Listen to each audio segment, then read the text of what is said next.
Majelis Agung yang terhormat, kita merasakan bahwa saat ini keadaan dunia penuh dengan ketidakpastian. Kita merasa sekarang bahwa terjadi penindasan oleh bangsa-bangsa yang besar terhadap bangsa-bangsa yang lemah. Kenapa saya bicara begini? Saya merasa kami di Indonesia melihat sikap Turki, kepemimpinan pemimpin Turki yang tegas membela mereka yang lemah, yang tegas membela perjuangan rakyat-rakyat yang tertindas, terutama saudara-saudara kita di Palestina.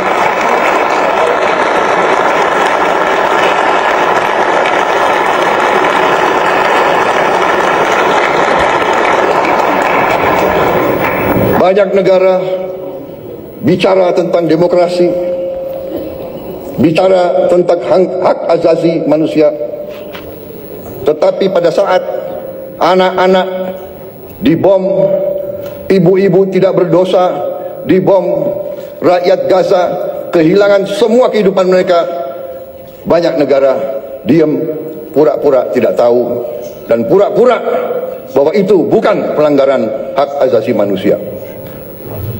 Turki punya sikap yang tegas, karena itu kami merasa ingin bersama Turki membela keadilan, kebenaran di dunia yang sekarang penuh ketidakpastian.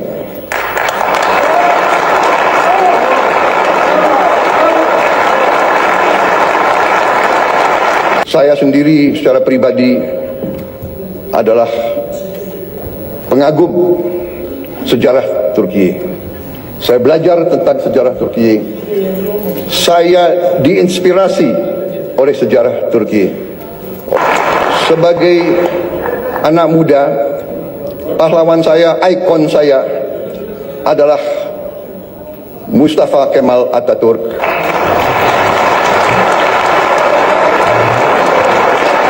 Dan Mehmet Penakluk, Mehmet Sang Penakluk.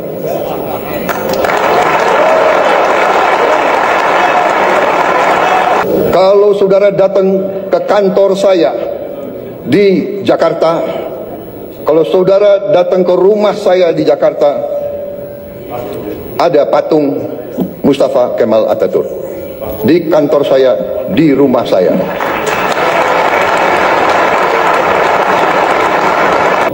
Bagi kami, tidak hanya di Indonesia, saya bicara di Global South, di negara-negara yang sedang berkembang, Mustafa Kemal Atatürk adalah sebuah ikon, sebuah contoh keberanian,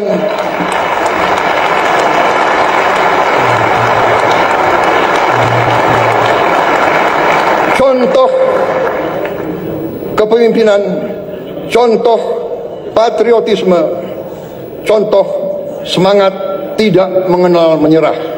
Karena itu dunia saat ini, keadaan geopolitik saat ini di dunia, menurut pendapat saya memerlukan kepemimpinan yang sama, kepemimpinan penuh keberanian, kepemimpinan penuh kearifan.